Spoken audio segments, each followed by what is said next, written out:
Mga kapraps, ito ang katabi ng property na i-offer ko sa inyo ngayon. Ito ang Magdalena Dam na matatagpuan natin sa bayan ng Magdalena.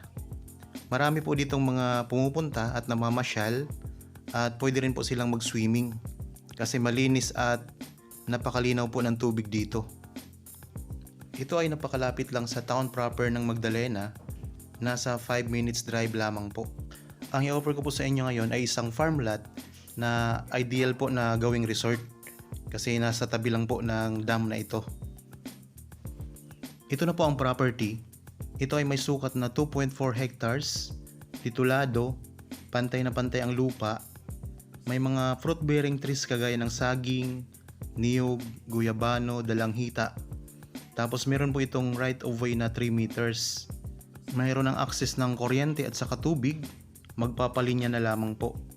Sa ngayon, hindi pa kayang ipasok ang sasakyan dito sa loob ng property kasi ang kalsada ay nasira noong nagdaang bagyo. At nasira din po ang tulay na bakal na nagdugtong sa kabilang barangay.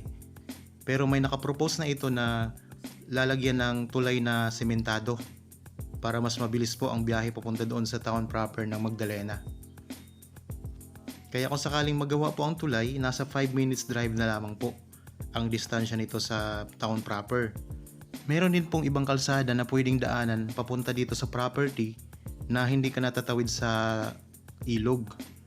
Pero mas malayo po siya ng konti at rough road pa lamang po mga kapraps. Kung sakaling gusto nyong bisitahin ang property, gusto nyo mag-tripping, pwedeng iiwan nyo muna ang sasakyan doon sa kabilang barangay at tatawid po tayo sa tulay na kawayan para mas mabilis-bilis po ang pagpunta dito sa property mga kapraps. Napakamura lang po ng presyo nito. Makikita nyo sa description box at sa title po nitong video. Okay?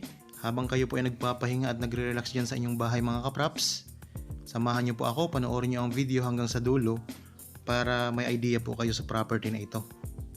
Tara po! Magandang araw po mga kapraps! Welcome back sa Badshot Properties channel.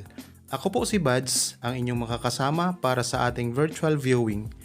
Para sa mga bago pa lang po sa aking channel, huwag niyo pong kalimutang mag-subscribe at pindutin na rin po ang notification bell para maging updated kayo sa mga bagong property na available.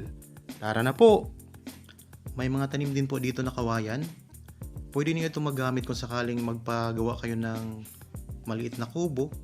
Ayan, mamumuto lang kayo dito mga kapraps oh.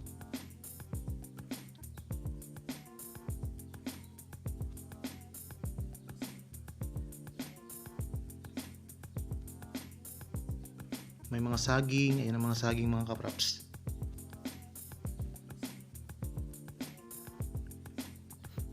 Talagang flat na flat ang lupa dito. Kung sakaling gusto niyo magtanim pa ng mga ibang mga prutas, pwede rin dito mga kapraps. Malawak po itong lupa, 2.4 hectares. Yan, ang daming kawayan dito. Ayan po ang ilog. Yan ang Magdalena Dam mga kapraps. Yung pinakita ko sa inyo kanina.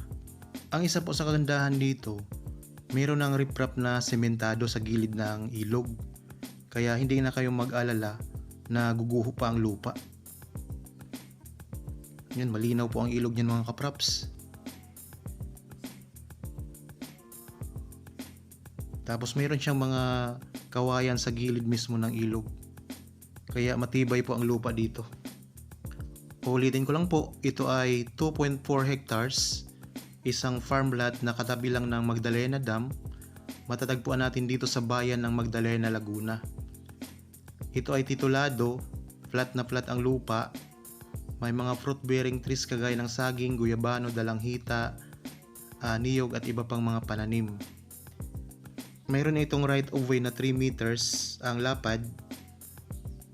At sa ngayon po ay hindi pa kayang ipasok ang sasakyan sa loob kasi gagawin pa lang po ang kalsada na sinira nung nakaraang bagyo. Pero kung sakaling magawa po, lalo na itong nakapropose na tulay, ay ang bilis na po ng biyahe papunta sa town proper ng Magdalena. May access na po dito ng kuryente at saka tubig, tapos napakamura pa lang po ng presyo. Nasa description box at sa title nitong video. Okay, sana nagustuhan nyo po ang property na in-offer ko sa inyo ngayon. Para po sa mga bago pa lang sa aking channel at napadaan lamang dito sa aking channel, huwag niyo pong kalimutang mag-subscribe at pindutin na rin po ang notification bell para maging updated kayo sa mga bagong property na i-offer pa po namin. Maraming salamat po. Lagi tayong mag-iingat.